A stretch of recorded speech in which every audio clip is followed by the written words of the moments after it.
Hey everyone, welcome back to our channel, Oralgist Tech. Today's topic is the tools needed for hacking. But before we begin, let me make this very clear. This video is strictly for educational purposes only. The goal here is to educate and protect you. So you know the kind of tools scammers and cybercriminals use to steal identities, break into systems, and scam innocent people. Do not use this information to harm anyone. Instead, be guided, be safe, and stay alert.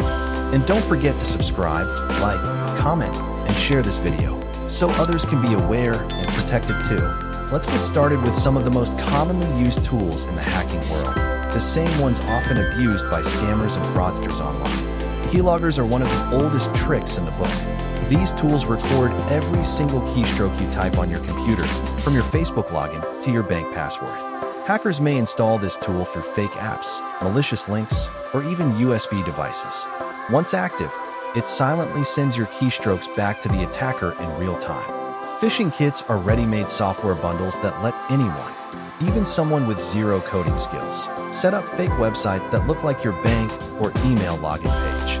When you input your details, you're basically handing your username and password straight to the hacker. Be careful of links that ask you to verify your identity. Always check the web address. Social engineering is not a tool, but a method.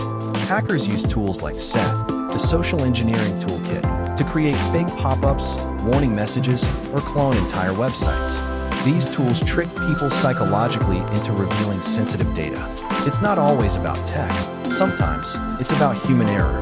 Remote access Trojans, or rats, are powerful tools used by hackers to gain complete access to your computer or smartphone without you even knowing. They can turn on your webcam, control your screen, steal files, and even move your mouse. These are usually sent via email attachments, fake cracked software, or infected USB drives. Tools like Wireshark are used to analyze data packets. Hackers use this in public Wi-Fi areas to sniff unencrypted data, meaning if you're using free Wi-Fi at a cafe and visiting insecure sites, someone could be watching your online activities in real time.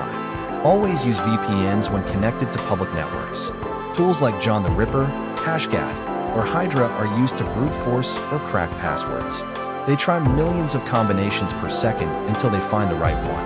That's why you should never use weak passwords like 123,456 or password. The most powerful tool in a hacker's arsenal is something called Metasploit.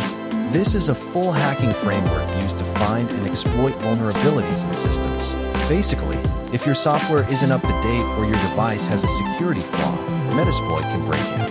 It's used by both ethical hackers and cybercriminals, so stay updated and secure. As you can see, there's a whole world of digital tools that scammers and cybercriminals use every day. But remember, knowledge is power, and you're now one step ahead. Stay informed. Be cautious about what you download, click, or connect to. And always keep your password strong and your systems updated. Again, this is for educational purposes only. Use this knowledge to protect yourself and your loved ones, not to harm anyone. If you found this video helpful, please subscribe, like, comment below, and share this with your friends and family. Stay safe out there, and see you in the next video, where we'll dive even deeper into the world of cyber awareness.